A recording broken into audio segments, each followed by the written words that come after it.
spills are a common occurrence in Nigeria with disastrous consequences for society, economically, environmentally, and socially. Now, half of all these spills occur due to pipeline and tanker accidents, while other causes might include sabotage and oil production operations with non-functional production equipment.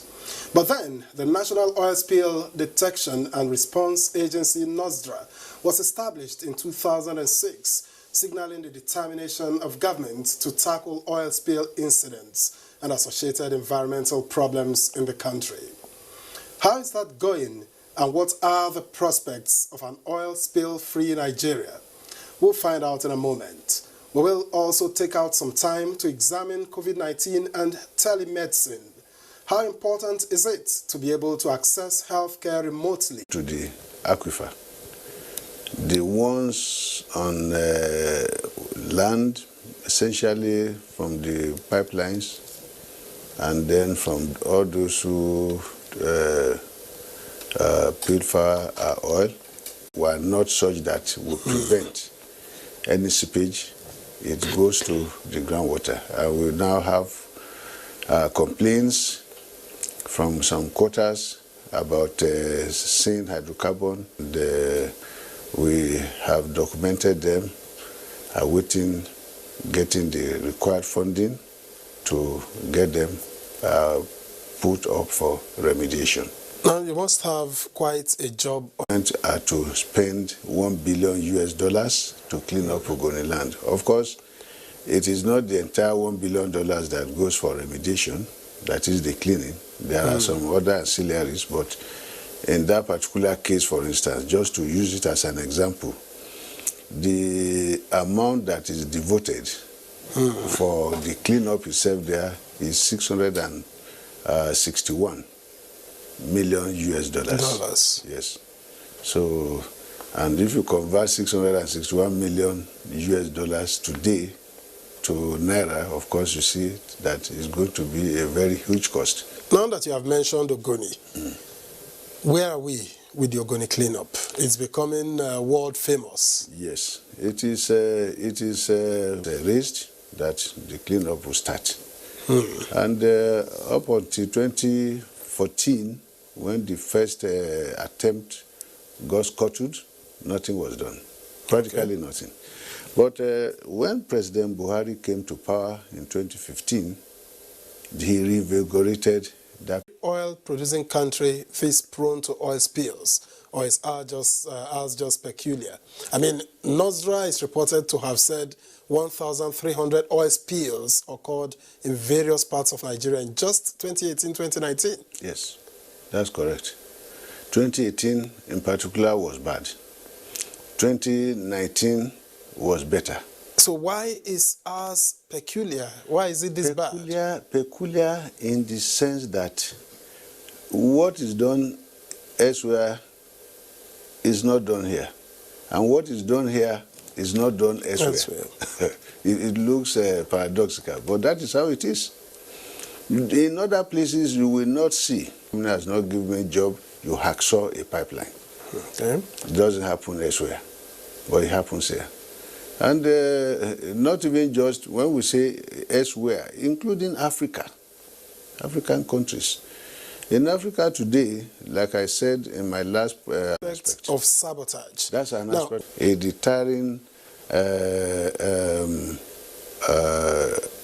incident, such that when somebody is caught tampering with a joint asset, a national asset, there must be something that would deter him from ever going towards that.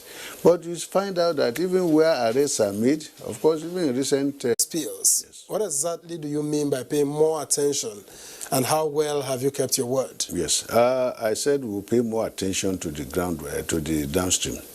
We have actually begun that. We started that by calling all the players in the downstream, midstream and downstream sectors. That is the DAPMAN, Depot Owners Association, Depot and Petroleum Products Association of Nigeria, DAPMAN. We called MOMAN, Major Oil Marketers Association of Nigeria. We called IPMAN, Indeed, Ipman has the largest footprint of activities in Nigeria here. You see them in all the 774 local government areas of Nigeria. We have called them, we have had meetings with them, we have had physical meetings with them before the COVID-19 came, even during the COVID-19. All these offices focused mainly on the downstream, on the upstream. And now that we have also added focus to the mid and downstream, we have had additional offices.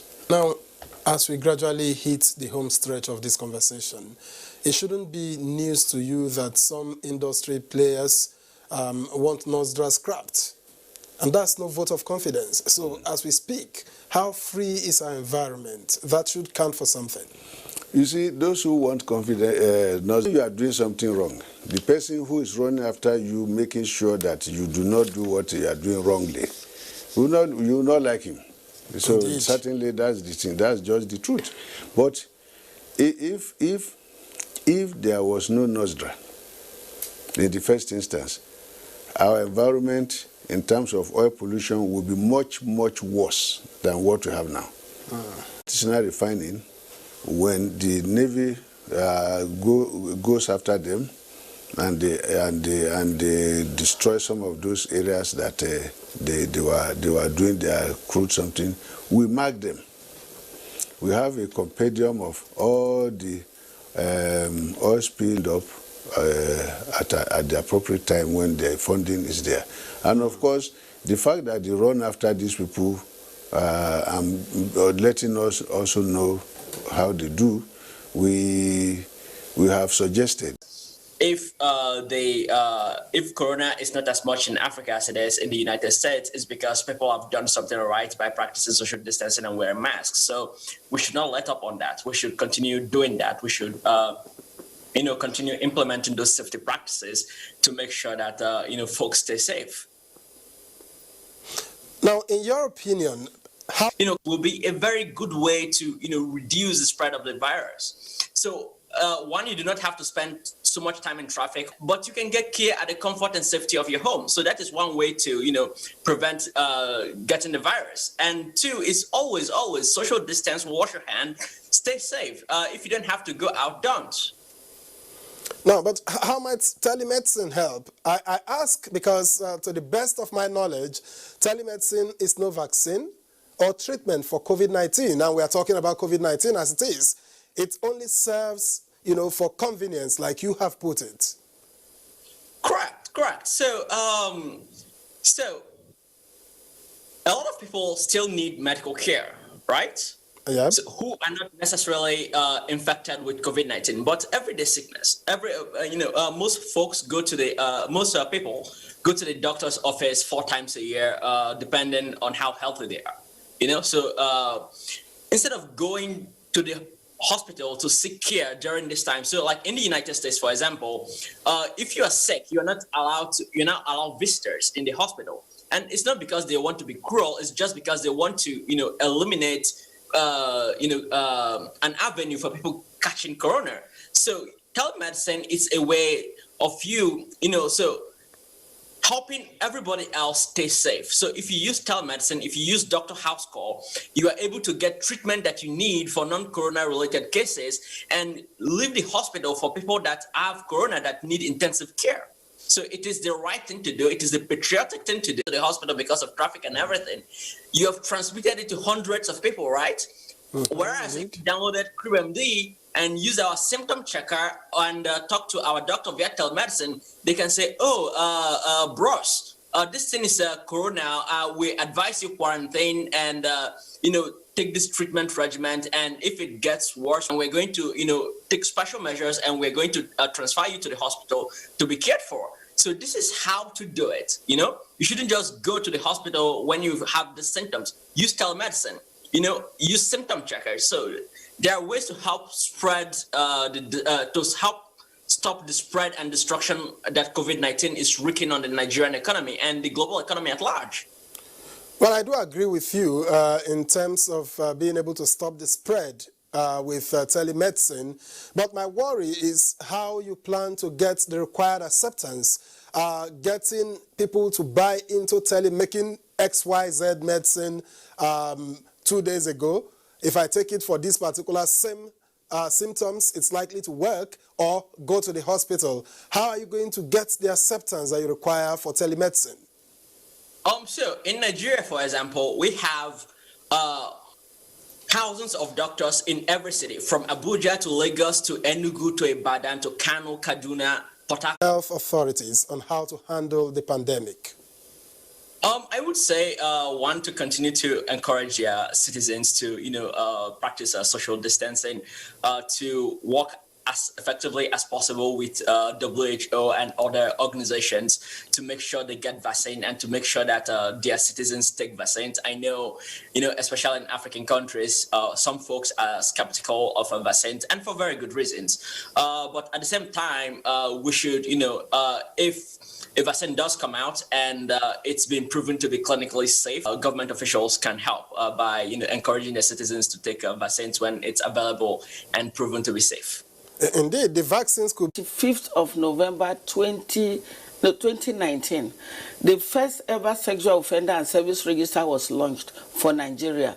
The database that takes account of those who have been convicted for sexual offenses and they are to come to make such commitment openly and say, look, you can hold us accountable, is profound. Even the Minister of Women Accountability town hall meeting. In this country, for now, including FCT, private sector, the civil society, the level of collaboration we have never had it before. The burden of proof of sexual offenses particularly is still kept at the table of the offender or the offended. That is the person that has been raped. So for that, a lot of people are calling for review, and the National Assembly is disposed to the review. So for all we have seen since 2015, the implementation so far, it has given power to states, to individuals. The data is in the air. There is a national database. The Ministry of Women Affairs also had a data dashboard, very rich database. Human Rights Commission, all the, including civil society. What we can do for now is to bring all the data together so that no offender escapes the wrath of the law. Okay. As well as we are able to communicate, because without data we will not be able to communicate well. But in all entirety, it is escaped by giving certain kinds of excuses or blaming the victim. But you find men and women of God from all religions coming out to speak strong. It means the solution is here. And one of the areas we are focusing in, they talk about collecting, funding, as well as collecting data, funding, providing support, and also creating the international community. And beyond that, Nigeria will work also to reinforce the results we have gotten, such that nobody is living in fear. Okay. Nobody is living in emotional trauma, like the color depicts. Everybody is supposed to have hope that they can be free from violence. Just recently, we had a couple of tweets, and then some persons said, oh, it's because women now have a voice. That's why we have a spike in the number of cases. What is your take about this? What's your position about such tweets? In a democracy, one of the key elements of a good democracy is the voice. If you don't have the voice and you don't have the presence, then there is no democracy. Because your voice has to be heard, your presence will need to be felt. It's why your voice is not a non-communication government we are running. So for that, it is born out of ignorance or out of mischief, or a combination of mischief, ignorance, and pride. So women will continue to speak, for them, like it or not. The COVID, if you look at the spike came during the COVID, because of the emotional bottle up, the psychological suppression, the trauma a lot of people are going through, and because it's ingrained in them that, look, a woman particularly is a lesser, it can't stand me in strength and in anything much. Let me carry it on her. So, and we have been put in we just been enclosed suddenly.